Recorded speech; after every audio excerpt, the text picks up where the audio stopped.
Absolutamente, em qualquer cantinho do universo Star Wars esconde diversos segredos e curiosidades, nas quais os fãs sempre sonharam em desvendar. Apesar dos conteúdos lançados constantemente nas mais diversas mídias, sempre há algo que continua esquecido. Por mais difícil que seja, é possível sim encontrar as respostas esperadas. E por isso existe esse quadro. Essa é a parte 6 do nosso quadro 5 fatos aleatórios sobre Star Wars.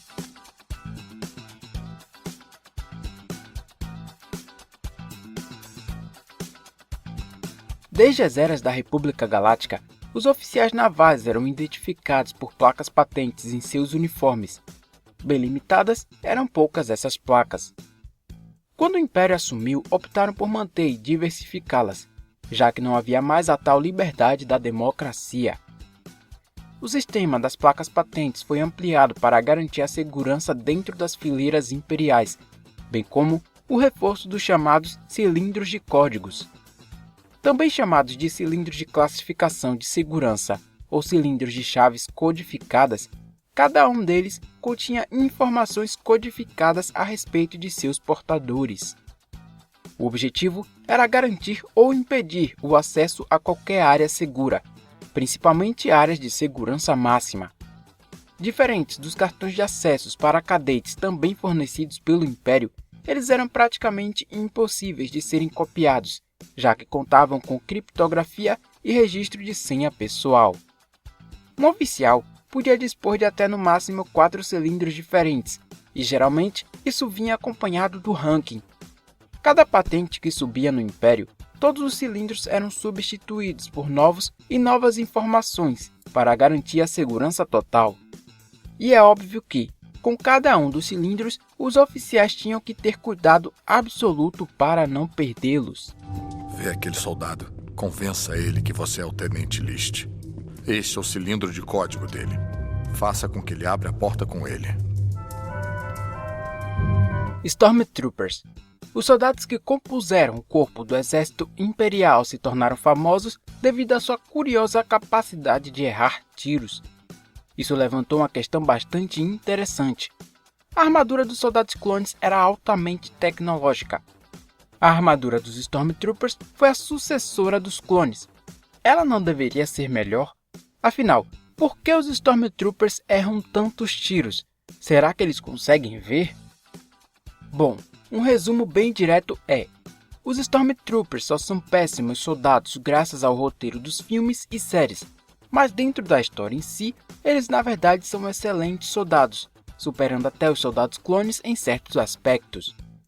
Suas armaduras eram consideradas uma obra-prima blindada, com equipamentos e tecnologias de sobrevivência os permitindo resistir a áreas perigosas, venenosas, radioativas, frias e quentes.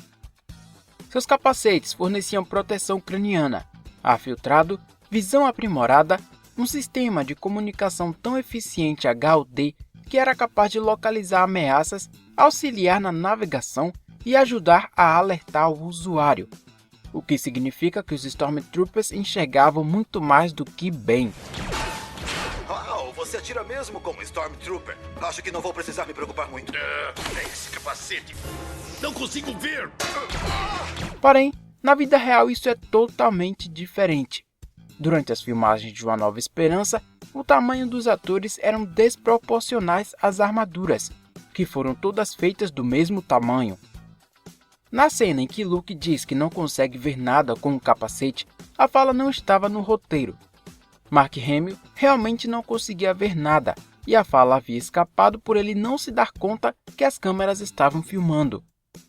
Curiosamente, 40 anos depois, perto do lançamento de O Despertar da Força em 2015, Mark Hamill vestiu a armadura de um Stormtrooper da Primeira Ordem e disse que nada mudou. Ele continuava sem enxergar nada com aquele capacete.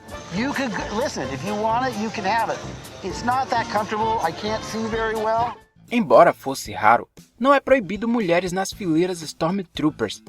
Em entrevista, George Lucas contou que as pessoas que se uniam ao Império eram mais propensas à lealdade ao Imperador.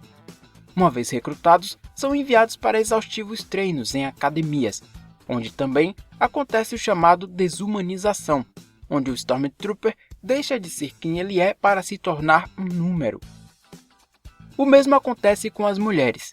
Com o objetivo de evitar qualquer tipo de aproximação, como amizade e até relacionamentos, mulheres interessadas em se tornar Stormtroopers eram enviadas para academias e unidades exclusivamente femininas. Em Lothal, havia uma dessas academias femininas. Uma das recrutas foi Dara Leonis, irmã do cadete Zero Leonis, bem como Aiden Versio, que fez parte da escola preparatória para futuros líderes imperiais, se formando como a primeira de sua classe, mais tarde, líder do Esquadrão Inferno, Forças Especiais.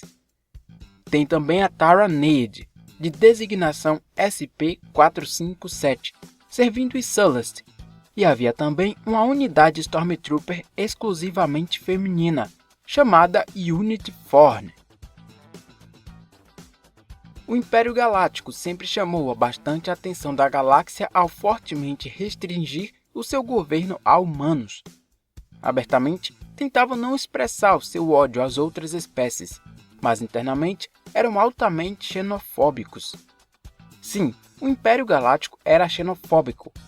Incontáveis membros de outras espécies na galáxia concordavam com seu governo e tentaram se alistar nas fileiras do Exército e da Marinha Imperial, mas sempre foram impedidos.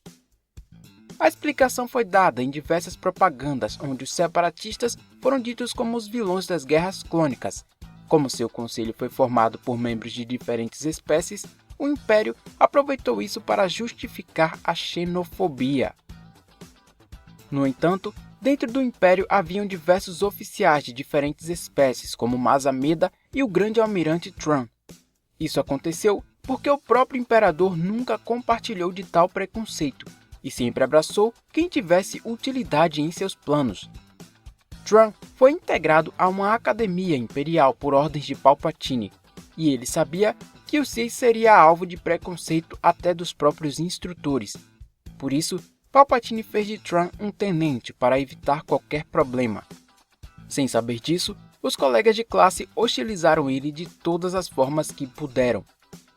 Embora isso fosse real, ordens gerais do alto escalão do Império instruía que todos os militares não desrespeitassem membros de qualquer outra espécie, mas isso era normalmente ignorado.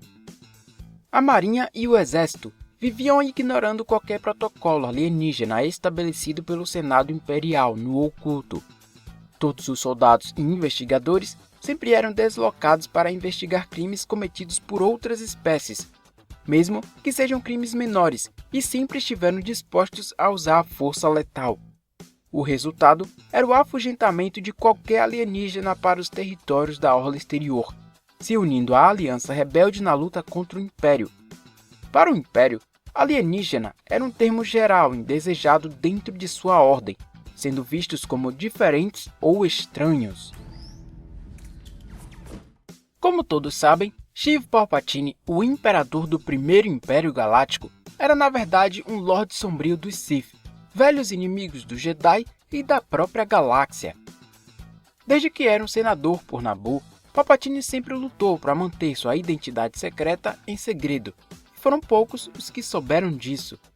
Mas afinal, após a ascensão do Império, será que o governo imperial sabia que ele era um Lorde Sith? E será que a galáxia sabia que Palpatine era um Lorde Sith? A resposta é não. Por mais que pessoas ligadas diretamente ao Imperador soubessem, o Império no geral e até mesmo a galáxia não tinham conhecimento disso. Sabiam apenas que Palpatine era o chanceler da República Galáctica. Abertamente, ele contou ao Senado que sofreu um atentado Jedi, o que resultou numa traição, e o exército clone ficou encarregado de deter o Jedi por isso.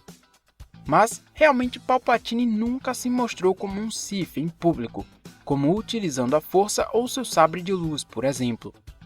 A outra parte disso é que, caso tal informação vazasse, muitos apoiadores do Império perderiam sua fé, pois, apesar de supostamente extintos, toda a galáxia sempre foi assombrada pelas histórias dos antigos Lord Sith. E é aí que entra Darth Vader. Todos sempre souberam que ele era a mão direita do Imperador, mas Vader nunca foi visto abertamente como um Sith, e sim como um carrasco do Imperador, tanto ele quanto os Inquisidores. Antes dele, o Conde Dooku também nunca chegou a ser visto como um Sith, e sim como um idealista político, devido às informações que corriam a galáxia sobre antes ele ter sido um Jedi, reforçando assim a história de que os Sith realmente estariam extintos, dando uma falsa sensação de segurança aos sistemas imperiais. Caso tal informação de que Palpatine era um Lord Sith vazasse, o caos dominaria a galáxia, levando a maioria dos planetas a se levantar contra o Império. Isso em nome da segurança da sociedade. E esse vídeo vai ficando por aqui. O que vocês acharam desses fatos sobre o Império? Deixa aí um comentário pra gente. E muito obrigado por terem assistido. Não se esqueça de se inscrever no canal, deixar o seu like e nos seguir nas redes sociais, porque é muito importante. Então até o próximo vídeo e que a força esteja com você.